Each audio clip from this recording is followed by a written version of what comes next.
There's this shot in the 1997 Berserk anime intro, and it's Guts standing on a cliff. And something about it is just so quiet and sad. Maybe it's the shot's solitary nature, Guts surrounded by nothing but a great blue sky. Maybe it's the way the shot is angled, nearly feeling like at any moment Guts could plunge forward over the edge into the unseen abyss below. But regardless, to me, when I think of Berserk, these are inevitably the moments that come back to me. These beautifully sad and quiet moments. These are really the scenes that give Berserk its heart and soul and separate it from so many other seinen series of this type.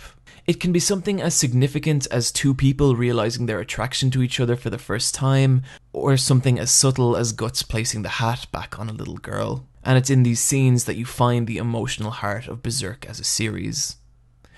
It's a story, through all its epic battles, bloodshed and nightmarish imagery, of people, the bonds they form and what can happen when those bonds are broken. Of course, there's more to it than that, a lot more in fact. Berserk's run in the manga industry is near legendary, and it has become one of the most influential and prolific properties in existence. Chances are, if you've ever seen a sad anime boy holding a large sword, it's taken influence from Berserk. And despite the fact that it has hiatuses that could rival Hunter x Hunter, it's still a much beloved and ongoing series to this day, and the reasons for that is exactly what we're here to talk about. So once again, my friends, let's grab our oversized swords, bear our brands, remember that Griffith did everything wrong, and talk about why you should watch / read Berserk. Berserk began publication in 1988 in the now defunct monthly Animal House magazine.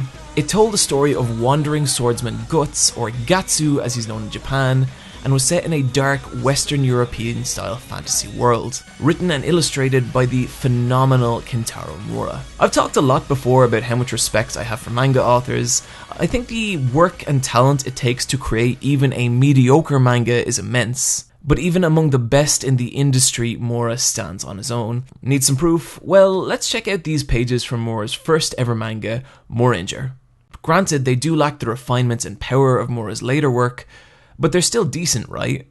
Well, the thing there is that Miura was 10 years old when he drew this. I mean, geez, when I was 10 years old, I was writing terrible Final Fantasy VII fanfiction. Miura was already a published author. Moranger would continue for 40 volumes, but what's fascinating is what came after, and that is the work that Miura would put into improving and refining his already impressive abilities.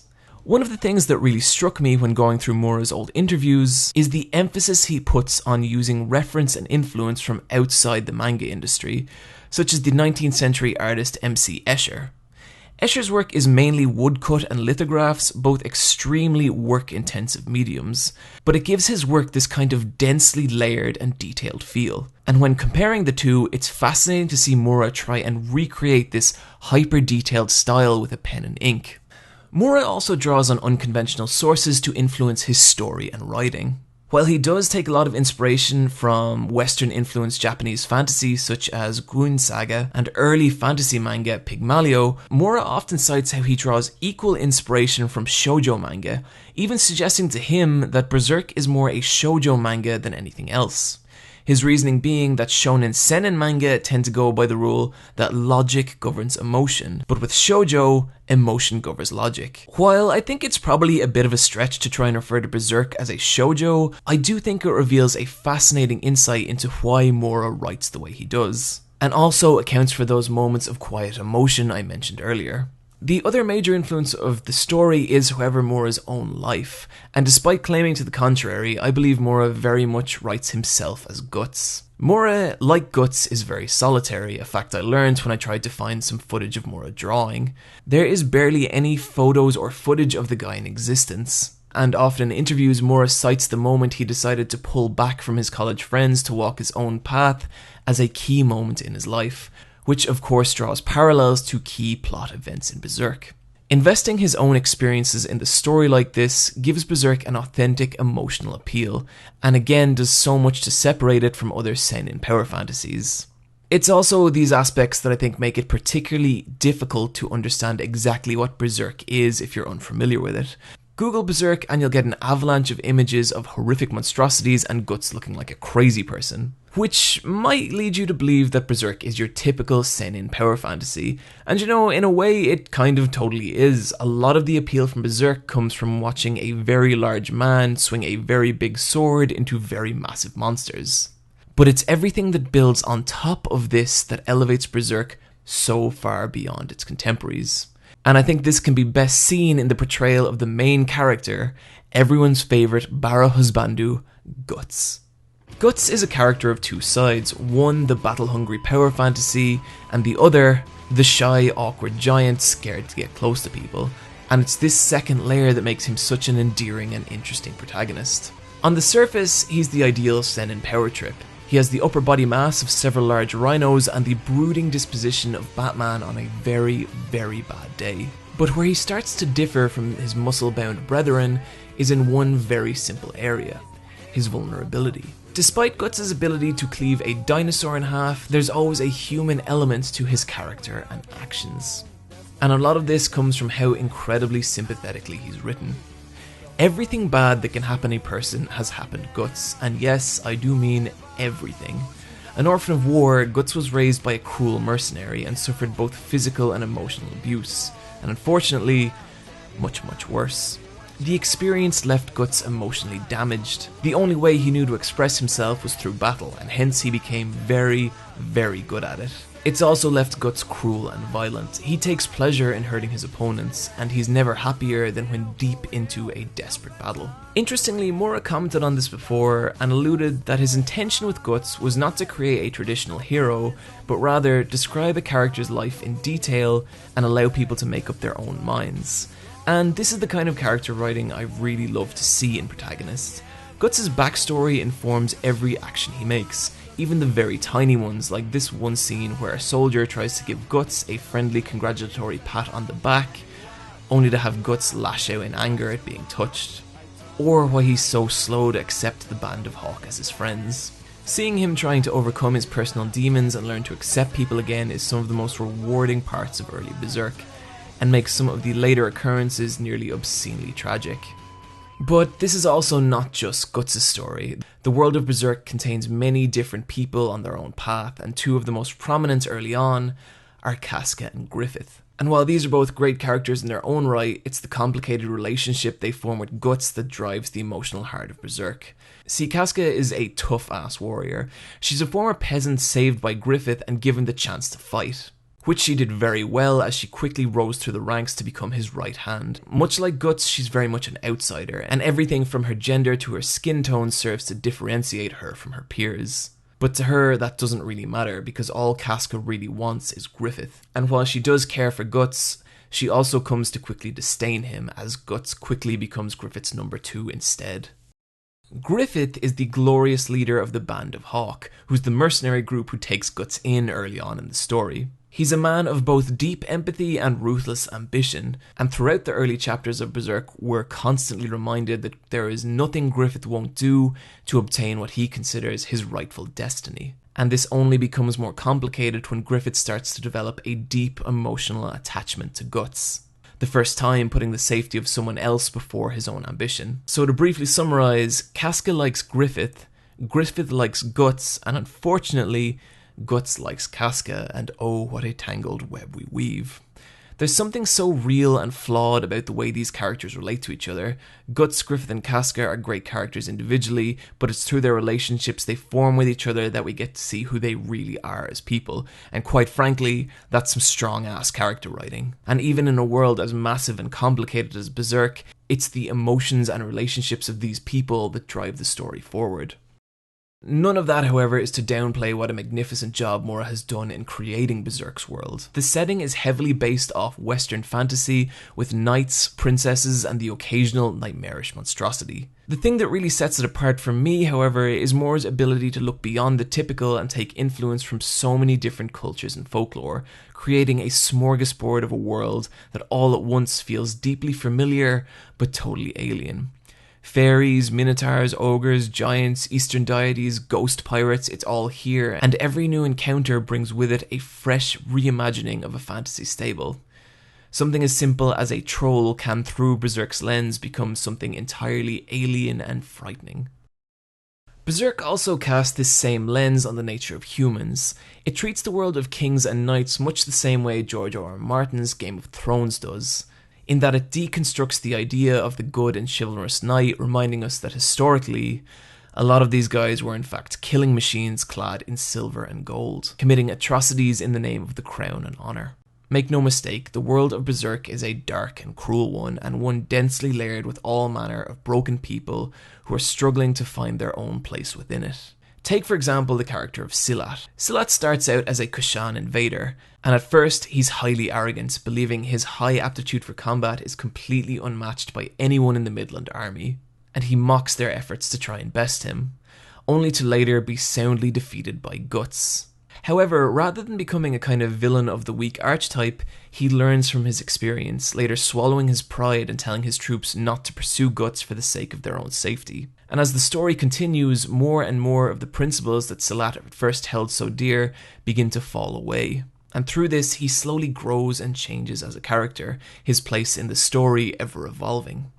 Now admittedly, none of this is revolutionary storytelling, but the reason I pick a character as minor as Silat is that I could say the same for literally dozens of different characters from the world of Berserk. And each has at least the same amount of thought put into who they are as people and their shifting place in the story as things progress. Sometimes the insight into these characters is very small, such as the suggestion that perhaps Judo's feelings towards Casca may be a lot stronger than he's letting on, or very significant like the dual nature of Griffith's ambition.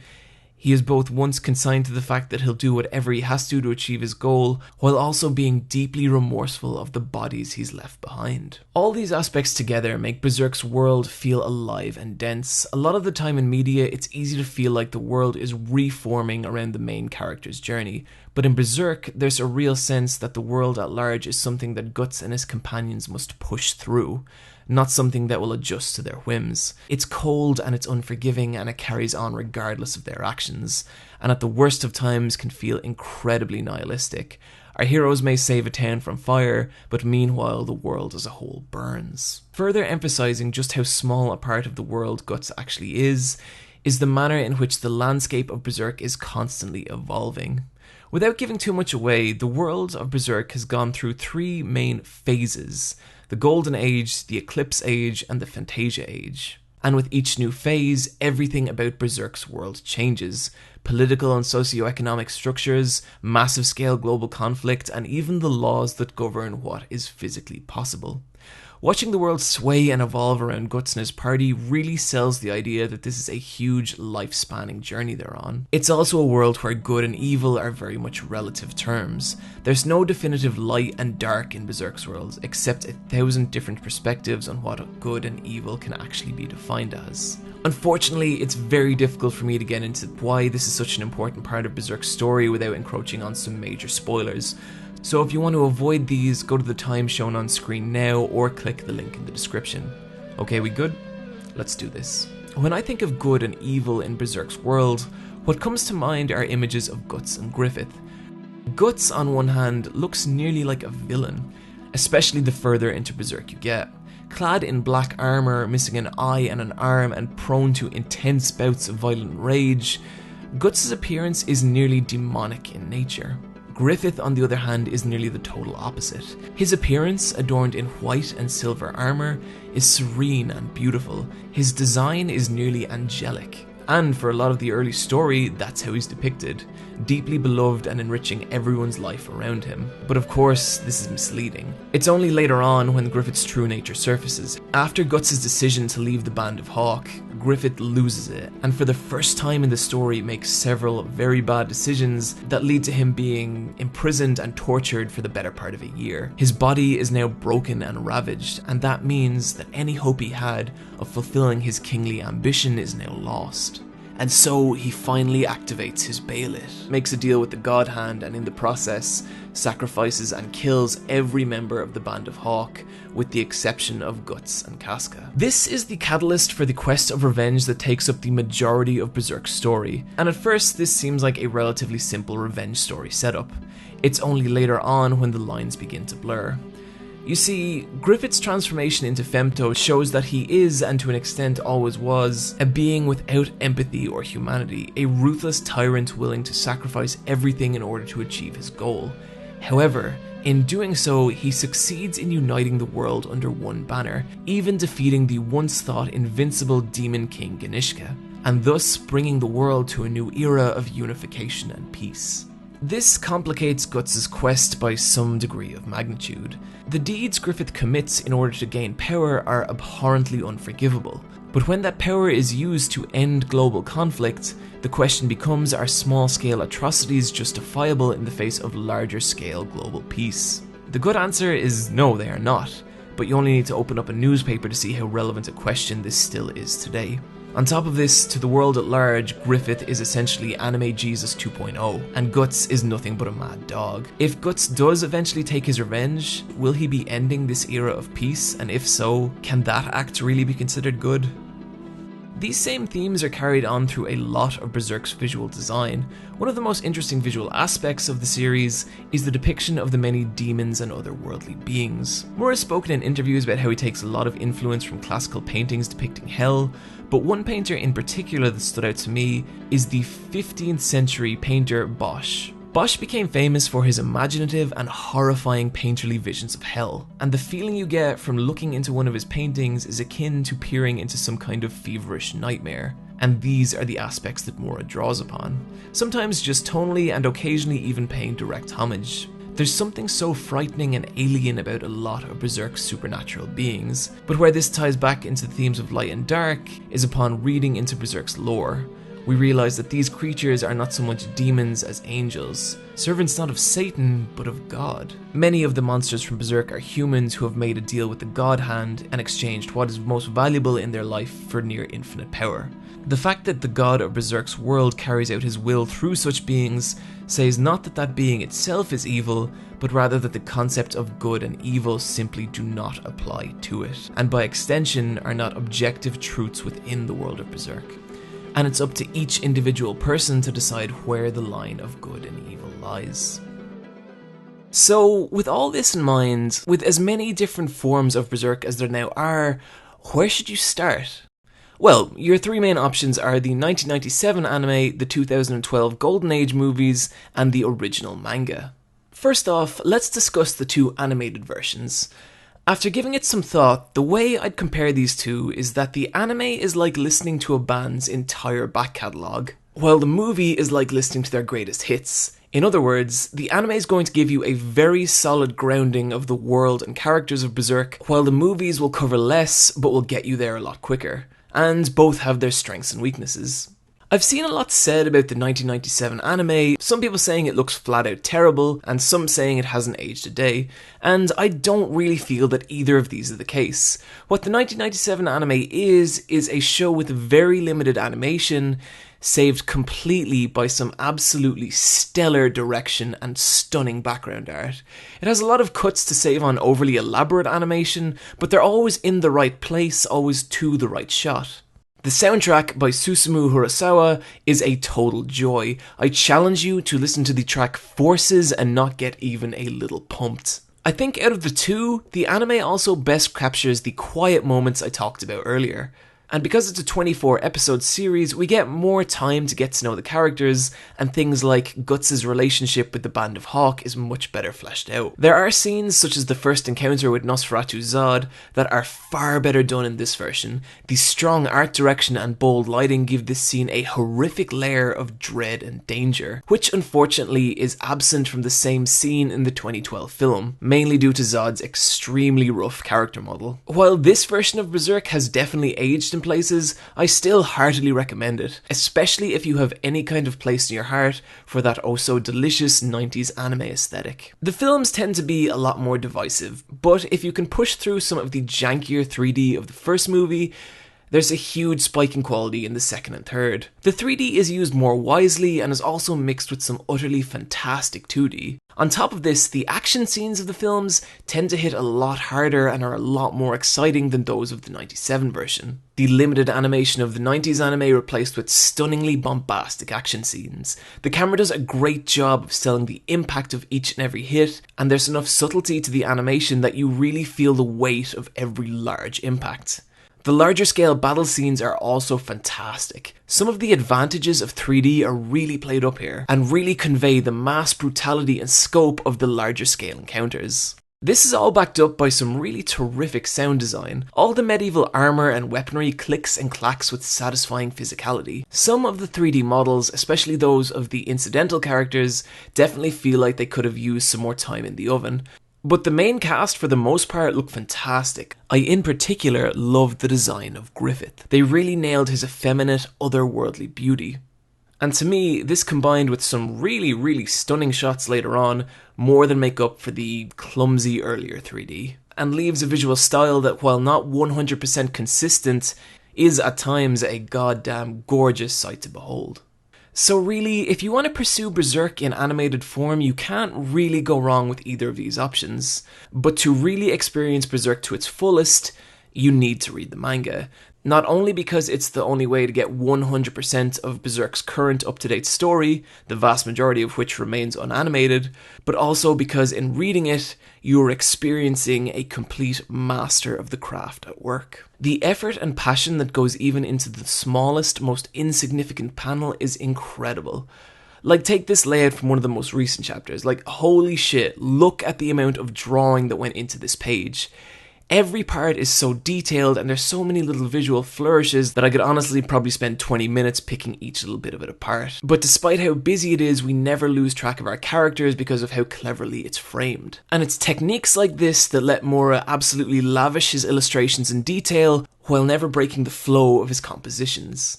Mura is excellent at conveying scenes of great violence and force, but he's also equally able to capture subtle moments of quiet beauty, this one page in particular being one of my all-time favourites in manga. I just feel like when you look at it, it's like all the pain and hardships of his journey are on display in this one quiet panel. Other than the fantastic expressive artwork, you also get the added bonus of watching an artist improve dramatically over the years. Mura was no slouch starting out, but his skill has immensely improved since then, and with the manga still ongoing to this day, only continues to get stronger. There is also the 2016 version of Berserk, which I have already done a video on, and hoo boy did that make people mad. I'm currently up to date, and I can say that there has been a slight improvement over the course of its run, but for the most part, a lot of the problems I talked about in my original video still remain. And if I was to add anything else, it would be those crucial quiet moments I've talked about so much up till now are completely absent from this show. So, in terms of faults with Berserk, I'd have very few. A lot of people criticise the pacing, but I think this is more of a problem with the actual release schedule than the story itself. Rereading the infamously slow Guts on a Boat section is actually fine now that all the chapters are released and consumable. However, considering that it's still ongoing, you're left with the problem that when you do catch up, you'll have to suffer the slow drip feed of chapters with the rest of us. But look at it this way, which would you rather? Material that's rushed and of declining quality immediately, or a manga that's good eventually? See my video on the fall of Bleach for more on that topic. While I don't really feel that it's too major a fault, one thing I would say is that a lot of the fights in Berserk are not especially nuanced or tactical. Generally, it boils down to Guts getting super mad and slicing someone with a sword, but again, I feel like the focus of Berserk isn't really the fights as much as it might seem like it. It's the emotions behind them, and so that's why I can kind of give the fights a pass for going this way. And even then, a lot of the conclusions to the fights are pretty hype, so I can overlook it. One aspect I feel I do need to caution people about, however, is that there are a lot of very graphic depictions of sexual violence throughout Berserk. It's an aspect of the story that's considerably lessened over the years, but definitely in those early chapters it's pretty rampant. It's not like I don't think you can't cover this kind of material in media, you absolutely can. In fact, I think the way it's worked into Guts' backstory is extremely well done. But there is one instance towards the end of the Golden Age arc that is extremely graphic and very, very upsetting, and I wouldn't really feel right recommending this series without at least giving people a heads up about it. So if you are sensitive to this kind of material, then unfortunately this may be one to steer clear of. So it's probably obvious from a lot of things we've talked about, but bad things happen in Berserk. In fact, bad things happen a lot. Whether it's the overly controlling nature of a toxic relationship, or broader, more horrifying statements about the nihilistic nature of the universe. And so the question might become, what is the appeal of experiencing a story like Berserk? Well, to me, Guts is a character who has literally been to hell and back. He's seen humanity at its absolute worst and the damage that can do. He has repeatedly lost everything possible for a person to lose, and yet despite all this, he keeps going. He's wounded and he's broken and he's tired, but he still never loses the ability to put one foot in front of the other. His quest isn't just one of revenge, but also to find his place in the world, and even when that place is repeatedly destroyed, it doesn't stop him moving forward and relearning to trust people. This is why, despite all the nightmarish imagery and nihilistic themes, Berserk to me is a human story of hope and a person's ability to heal. And in this confusing and frightening age, I think that's the exact kind of story we need. And this, my friends, is why you should watch / read Berserk.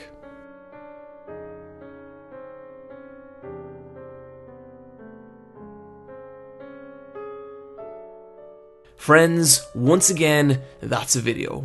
There has been a shocking increase of support for this channel, and really, I just want to thank you all. It's genuinely incredible to me that so many of you are willing to listen to my boring ass voice. I'm seeing all the requests for more content more frequently, and so on that front, just bear with me. I do definitely want to put more time into making videos, it's just a case of figuring out how to do it.